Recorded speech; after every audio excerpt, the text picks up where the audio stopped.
Hey guys, what's up? With the release of the new God of War game, Ascension, I thought that I would come on here and give my 2 cents on the God of War franchise as a whole. Now, I've played every single God of War game ever made, with the exception of that one cell phone game. But I don't view that one as being important. I've played the entire trilogy and the 2 PSP games, Chains of Olympus and Ghost of Sparta. Now, some of you may not agree with me, and that's completely fine, but I love these games. They are so much fun to play. Every single game is filled to the brim with creative levels and boss battles. The art design is amazing. Every conceivable setting and design in these games just oozes imagination. It's a really gritty twist on all the iconic locations and characters from Greek mythology. The music is also incredibly epic in every installment. The God of War games, like the Halo games, really pride themselves on having amazing movie-quality orchestral soundtracks that rival the most epic soundtracks of any blockbuster film you can imagine. The graphics, music, and art design all mesh to create an unbelievably immersive atmosphere in every single one of these games.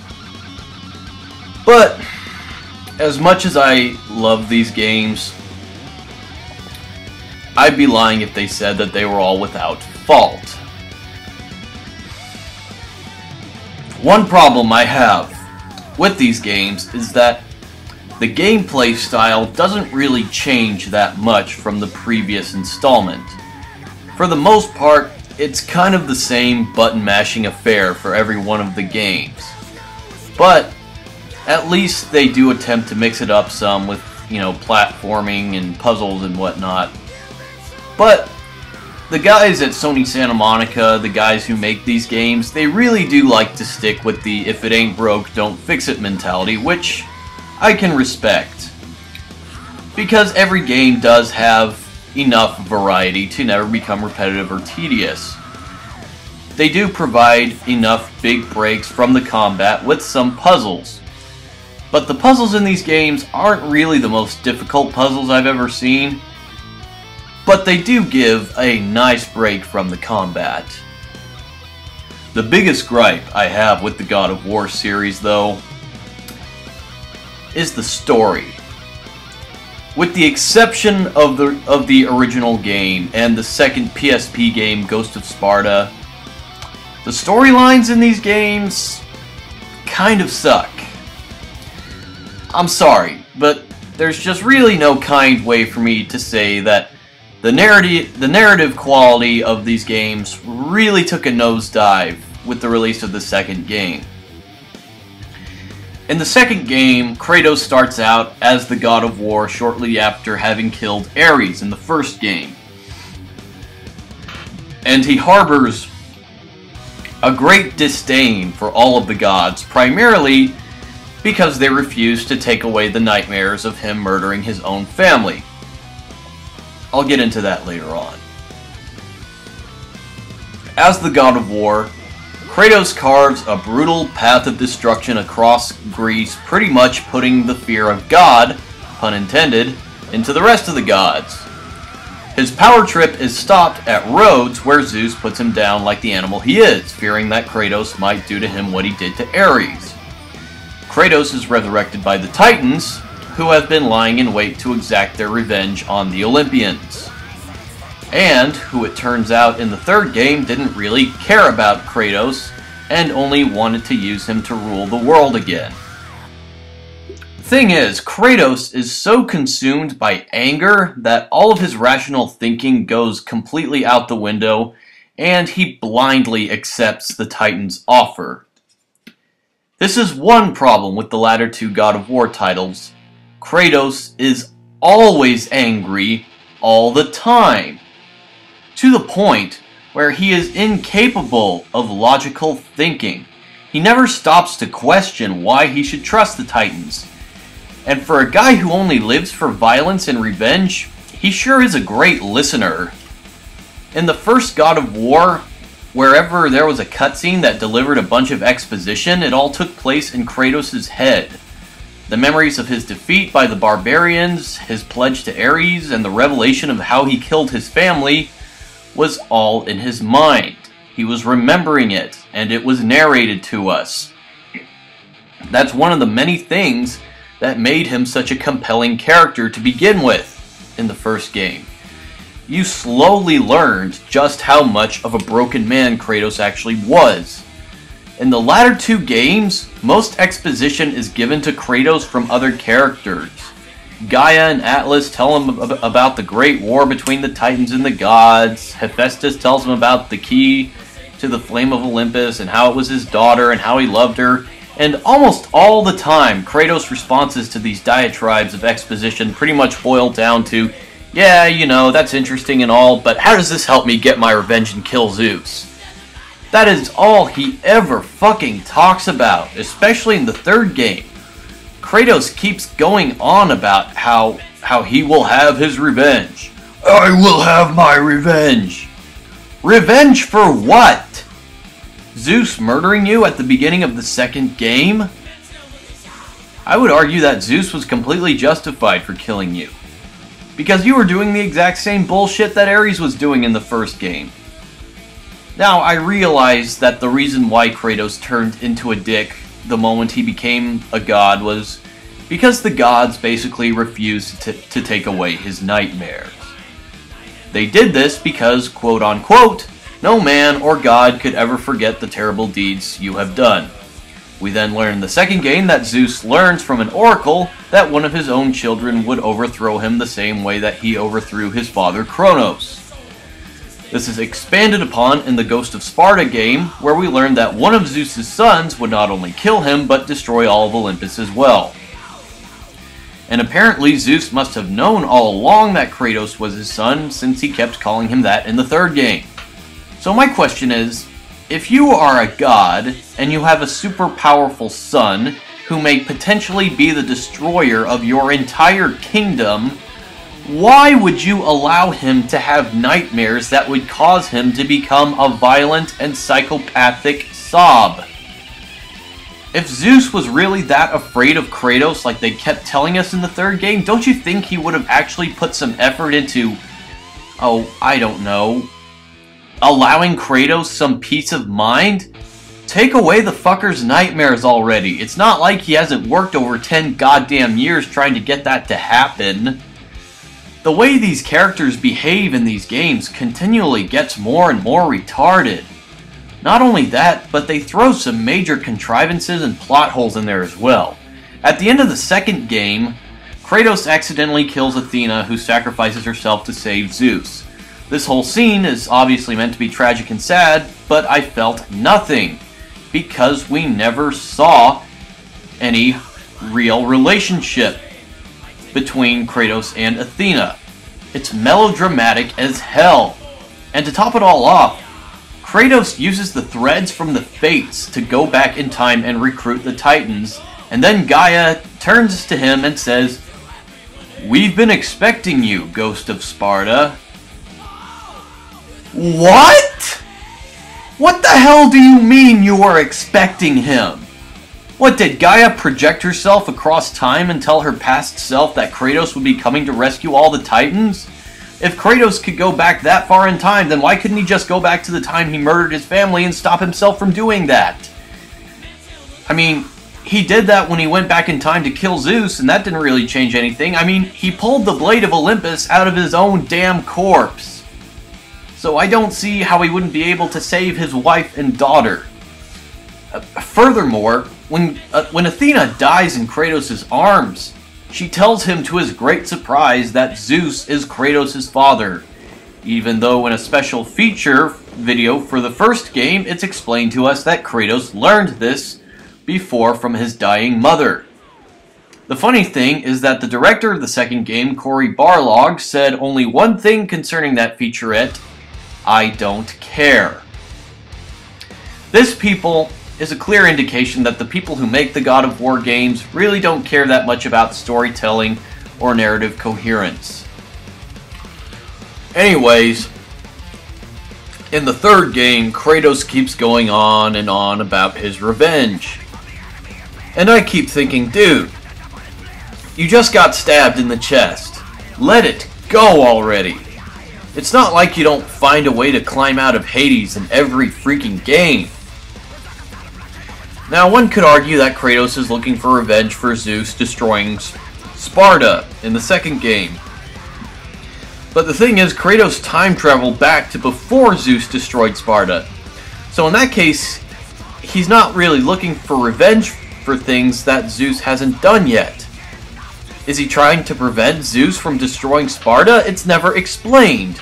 We also learn in the third game that the reason why the gods are now a bunch of assholes, weird, I didn't really notice, is because that whenever Kratos opened Pandora's box at the end of the first game, all of the evils and negative emotions trapped in there had corrupted all the gods and turned them evil. Oh, and apparently Zeus decided to use Pandora's box as the central fuel source on Olympus. Why? Why did he need to use the box? What was the previous fuel source on Olympus? What happened to it? The biggest what the fuck moment happened at the very end of the game, where Kratos has pretty much in every sense destroyed the world. Having murdered all the rest of the gods and all the elements they command, it is not until this very moment where he realizes, hey, maybe I should have eased off a little on the whole exacting my revenge thing. The single most contrived part of this game is that Athena tells Kratos that she needs to see Zeus be killed because all the evils from Pandora's box pretty much turned him into a megalomaniac who would enslave mankind, and Kratos, not realizing just how fucking convenient that is too angry and vengeful to think rationally. Kratos wants to kill Zeus out of an obsession for revenge, and Athena just suddenly comes to him saying that he would be doing the entire world a favor for doing so. And not once does Kratos question this, especially whenever he's murdering gods left and right and noticing that the world is deteriorating more and more. I really wasn't surprised when it turned out that Athena had motivations of her own at the very end of the game. It is beyond ridiculous that it takes the end of the world to make Kratos finally realize that maybe he went a little too far with the whole revenge thing. The only thing we ever see Kratos do, other than yell and scream a lot, is in the first game and Chains of Olympus, where we see Kratos finally reunite with his daughter. In the first game, we really got to dig into Kratos' mind. We are slowly told how he became the way he is, and we grow to sympathize with him more. He was so morose and quiet in the first game. The best example of this is when we see the cutscene where he's looking at all the remains of the soldiers in that corridor, and he has a flashback about the barbarians, and he just soliloquies out loud, "By the gods, what have I become?" What the hell happened to this Kratos? Well, the game Ghost of Sparta actually stays consistent with this version of Kratos. In this game, Kratos is reserved and a little soft-spoken, just like the first game. And we actually see how he transitions from that personality into the brazen, furious barbarian that we see in the second and third games. Ghost of Sparta should have been the second game. My final complaint about this series is that, to a certain extent, these games take themselves far too seriously. The original game is forgiven of this because it actually does a good job at making you really care about what's happening.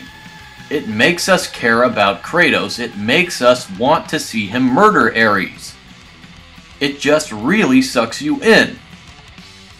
None of the other games have the same amount of momentum that the first one had, sans Ghost of Sparta.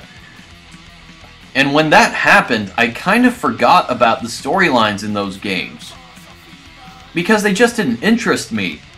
It felt like the second and third games were just using the storyline as an excuse to have more over-the-top action and gore and keep upping the ante.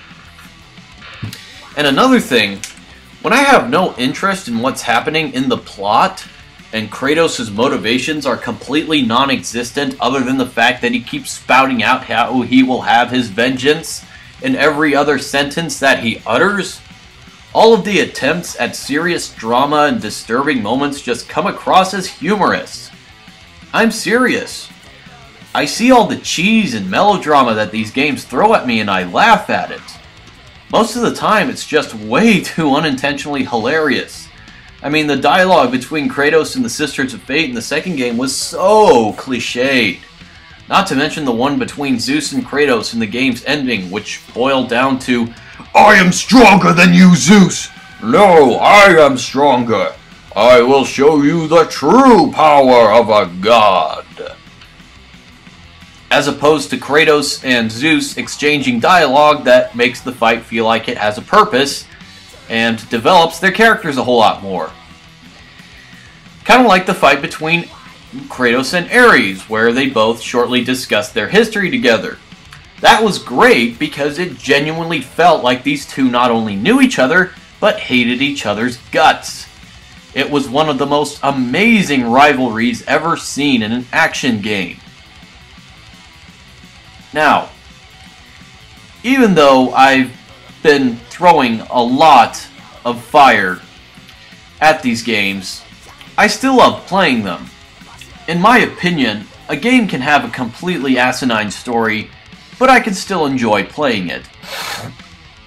And the God of War games have so many amazing boss battles, imaginative levels, cool art design, and addictive combat to keep me very well entertained.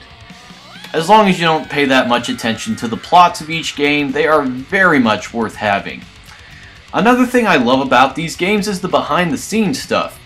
You really get to see a lot of the hard work and imagination that goes into these games. The behind-the-scenes stuff also sheds a lot of light on the process of game design, and well worth watching for people who want to go into that field. Ultimately, the God of War games are really good, but at the same time they are very shallow in terms of narrative.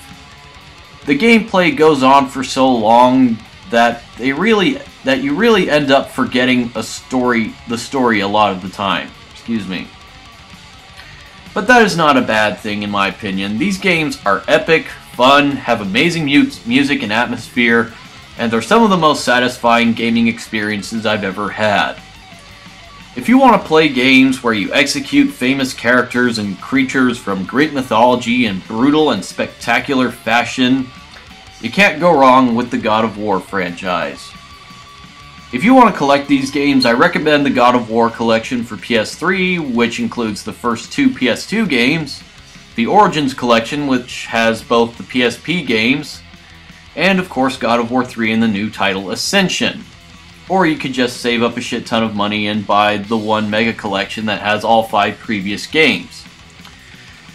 Any way you look at it, if you've got a PS3 and haven't played these games, you're missing out big time.